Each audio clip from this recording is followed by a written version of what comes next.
Yeah, good morning. In our last class, we discussed the equality operator of Java. So we shall continue our discussion on string comparison. So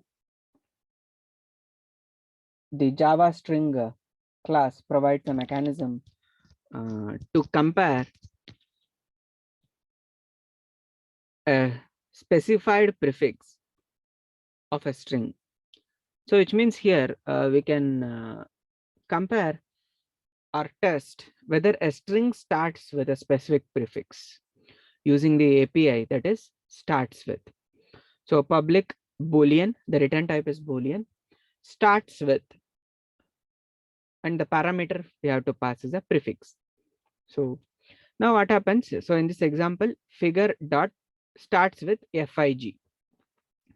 So this API will check whether the string on which we are invoking a method starts with this particular character sequence or a prefix string. So if it's starting with that, then it will return true, else it will return false. So similarly, we can compare ends with. So to test whether a string end with a specific suffix. So this comparison will happen at the end of the string. So same example, figure dot ends with RE. So this particular string is ending with RE.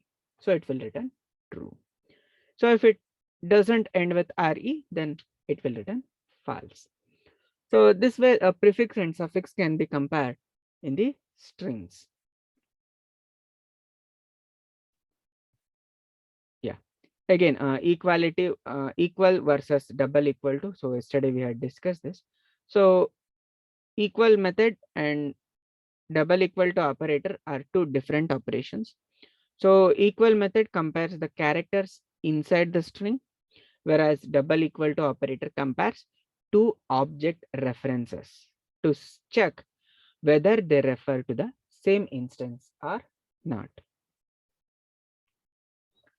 So additional method is provided in Java to compare two strings.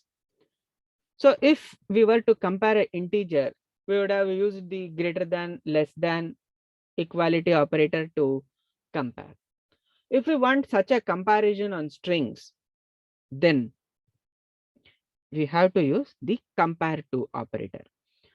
So a string is less than another string if it comes before the other string in the dictionary order. A string is said to be greater than another string if it comes after in the dictionary order. So dictionary order is nothing but the order in which the words are placed in a dictionary. So one example would be your name list. So if I want to display the names of your entire class, it will be in a sorted manner. So if you want it to be in sorted according to the name, then we need a mechanism to compare two strings. And string comparison will happen based on the dictionary ordering. So dictionary ordering, how it works.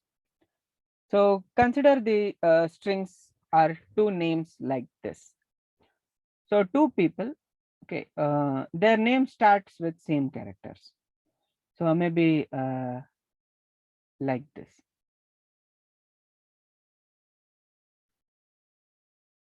AM followed by some characters. Another person is also there. So his name starts with AW. It is simply assume the remaining characters. Now, if we want to sort this, we need a mechanism to actually compare these two strings. Okay. So just like integer, we need a way to compare. So in integer comparison, we have the lesser than or greater than. But in strings, we can make use of this compare to method. So this compare to method will decide in the dictionary ordering or alphabetical ordering, which one will come in the beginning and which one will come later. So that is the use of this particular function, that is compare to. So it will return a negative value if the invoking string is less than the string. So here let us give the name S1 and S2 and assume that we are calling like this S1 dot compare to of S2. So S1 and S2 will be now compared. Which one comes in the beginning? S1. So which means it will return a negative value. So if the invoking string is less than the str, that is a passed string, so it will return negative. If reverse, if we have used S2 dot compare to of S1, then it will return the positive result. The invoking string is greater than the str or comes after that. So if both are equal, then it will return 0. So three possible values will be written. That is, one is positive, negative, and 0. Okay, so based on these three values, so we can use this in sorting. So even though in string buffer or string builder methods, the sort method is there, and all the languages provides a mechanism to sort the strings also, we can use them whenever we need a comparison between the strings.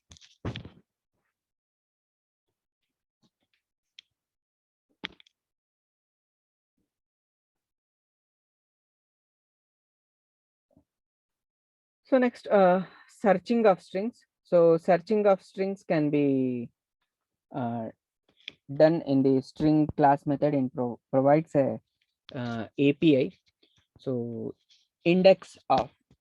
So if we want to search a single character or a substring, we can use index of. Okay. So index of method will search for the first occurrence of a character or a substring. So wherever the first time that particular string occurs, so it will return its index. So integer is written. Suppose if we have a string like this, so ABCD, and I want to search whether BC is present or not, then we can use this particular index of method. So then S1 dot index of BC. Okay, or single character we can specify. It will return the index of the first occurrence of this particular substring, that is BC, and in this example it is 1, so it will return a integer value. Last index of. So similarly, this particular example we are searching from the beginning. So there may be a string where this BC may be present multiple times. Okay, and there may be scenarios where we need the last occurrence. So in that case, so we can use the last index of API. So this will search for the last occurrence of the character or a substring and will return the last, which means it will search from the right side, whereas this will search from the left side, that is the beginning, and this one will search from the end or the right side.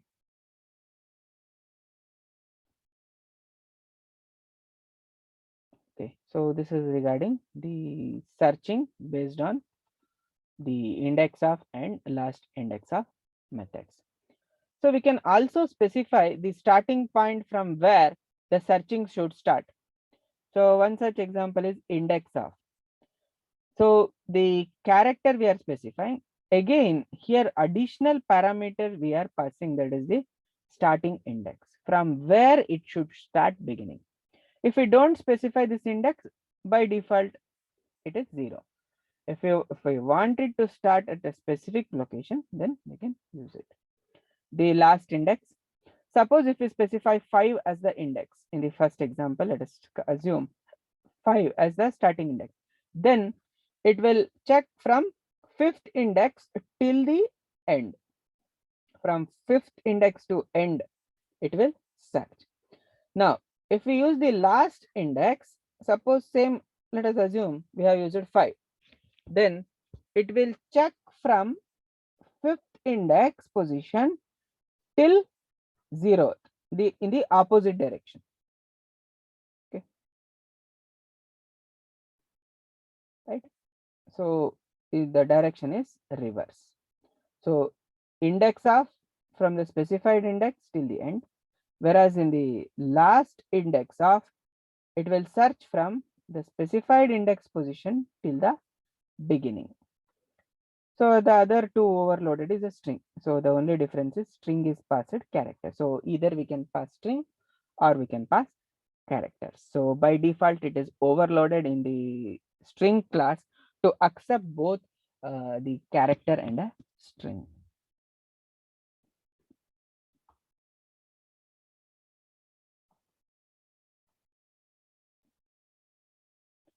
So next, modification of a string. So strings are immutable.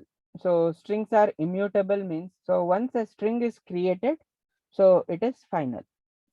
If we want to change the value of the string, then a new copy of a string has to be created. So that is immutable. So whenever we want to modify a string, we have to construct, by default, it will be done by the JVM. It constructs a new copy of a string with the modification. Now, if we want to extract a part of a string, so substring. So public string substring the starting index. Then public string substring starting index and ending index. So if a string is there, we want to extract. So just like this, right? In yesterday we discussed how to extract the branch. Now, if I want to extract the branch, instead of char at using the char at 2 times, so we can use the substring. So here what we can do is, so the position is 5 and 6. So we can specify the starting index and ending index. We have to specify it as 7. So here is a difference actually. So substring will start from starting index till end index -1. So instead of 5, 6, so we have to specify it as 7. So 5, 7. Then it will extract the character 5 and 6. So it will return CS. So this is helpful when we want to obtain a part of a string which is in the middle. Now, if we use the first one, it will return the string from starting index till the end. From starting index till the end of string. If we want that, then we will use the first one. If you want only a portion of it between two specified index location, then we will use the second. So here is an example of 2. So string S, it is A, B, C, D, E, F, G. String T, substring of 2. So it will print 2, that is from C till the end, C, D, E, F, G, that will be printed in T. Next, 1, 4. 1, 4 means B, C, D is not printed because it is fourth one. So only 1, 2, 3, 4 is not, E is not printed. So it will print B, C, and D. So E is not printed. The fourth location will not be printed. So this is the modification of a string or extracting a substring from a given string. So similarly, we have concatenation method. So anyway, concatenation can be done using plus operator, but in Java additional, that is the function we have, that is concat. So this method creates a new string object that contains the invoking string contents are appended to another string. So here is the example S1, 1, S2. So S1 dot concat to whatever another string we can pass. So it will print this one. So it is same as plus operator.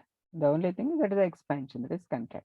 Anyway, this concat plus operator is overloaded for concat only. So two strings can be concated like this. S1 dot concat, another string can be passed over here.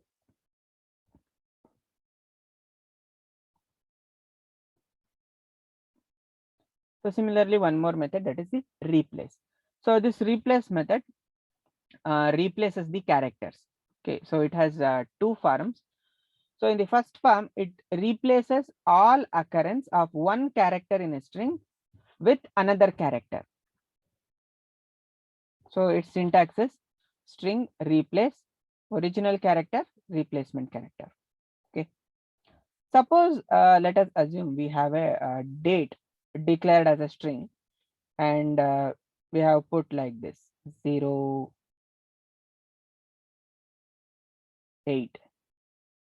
08/05 to 2021. So now what happens? Instead of slash, I want it to be in hyphens. So in that case, so we can use this particular replace method like this: date dot replace.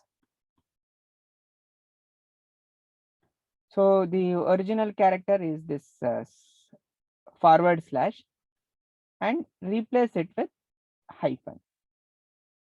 Now the date format gets changed to 08/05/2021 like this. And in this first format, all occurrence of this forward slash will be replaced with hyphen. Okay.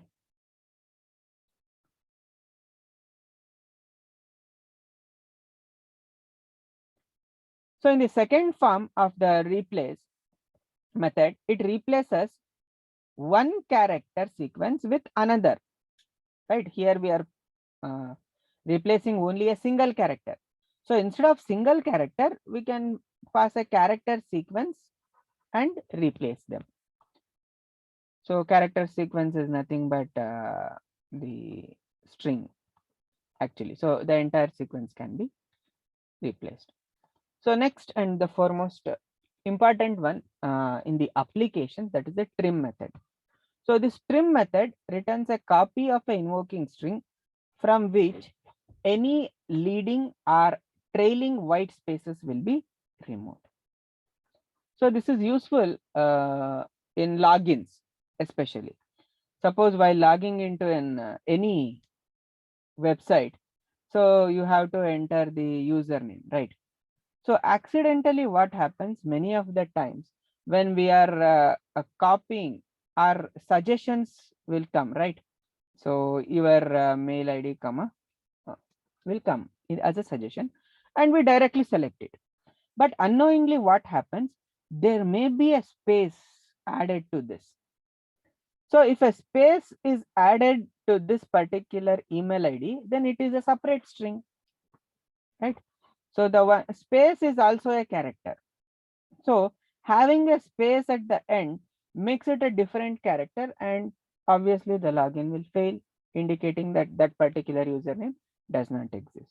So in such cases, in order to prevent such kind of errors where additional space may come, so that space may come in the beginning also, and as a user they will never get to know the existence of that particular space.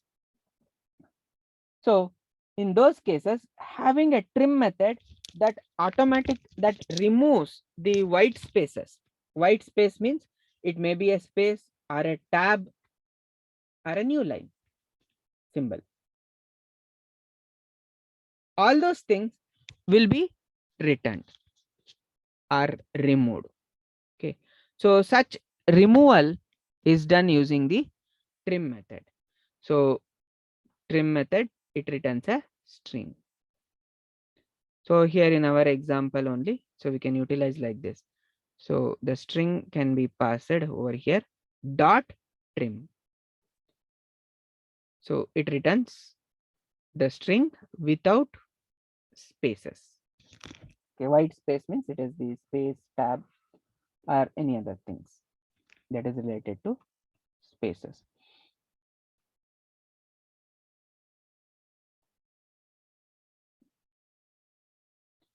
So other string conversions functions include converting a string from lowercase to uppercase. So here both the methods will return the string object that contains the uppercase or a lowercase equivalent. So two lowercase will convert all the characters in the string to lowercase. Suppose if our string is like this, ABCD, and if we call s1.to string, then it will return ABCD only, because the string is already in the lowercase. So if string is already in the lowercase, it will return the same string. Now suppose if only some of the characters are in uppercase. Here in this case, B and D are in uppercase.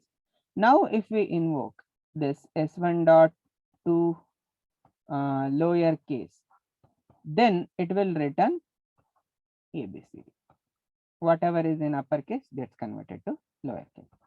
So similarly, this string uppercase, so it returns the uppercase version of a given string. So if all the characters in the strings are already in uppercase, so it returns the exact.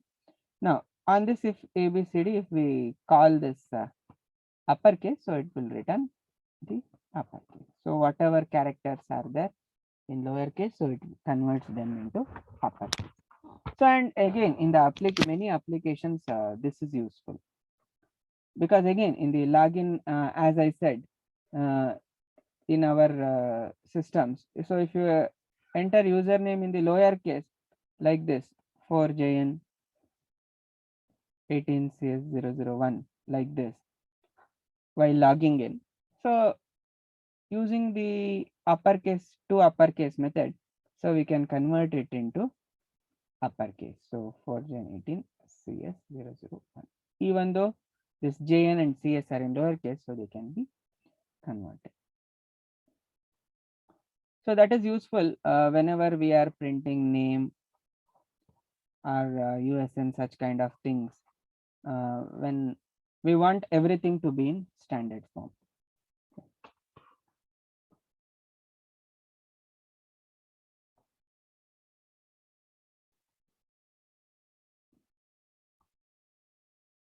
So data conversion, string class in Java provides many methods to convert the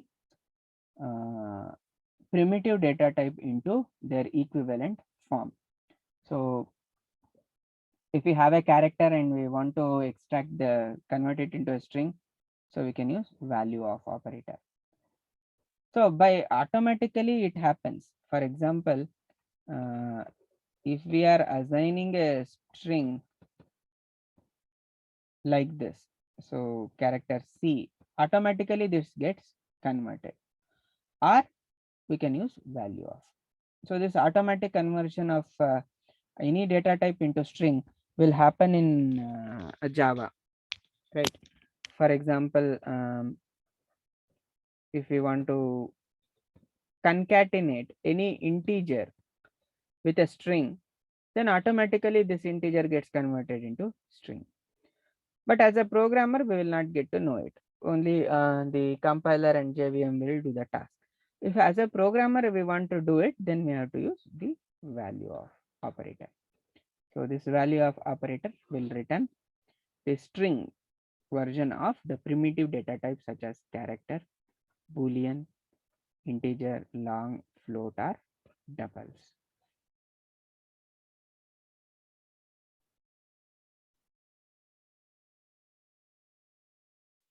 So by default, these kind of conversion will happen without being explicitly writing them. But as a programmer, we can also use these value of methods. So in the different formats, whenever we are converting a primitive data type into the strings. Okay.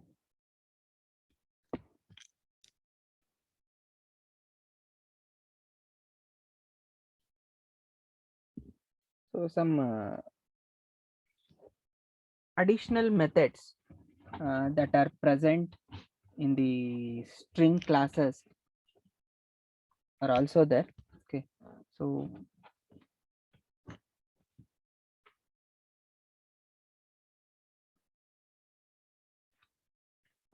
additional string methods include a contains boolean contains method. So contains method return true if the invoking object contains a string specified by a passed string, whether contents equal, then is empty. So is empty methods return true if the invoking string contains no characters or if its length is 0. So is empty method is added in Java 6 onwards. Then other methods include matches, boolean matches. So that return true if an invoking string matches the particular regular expression.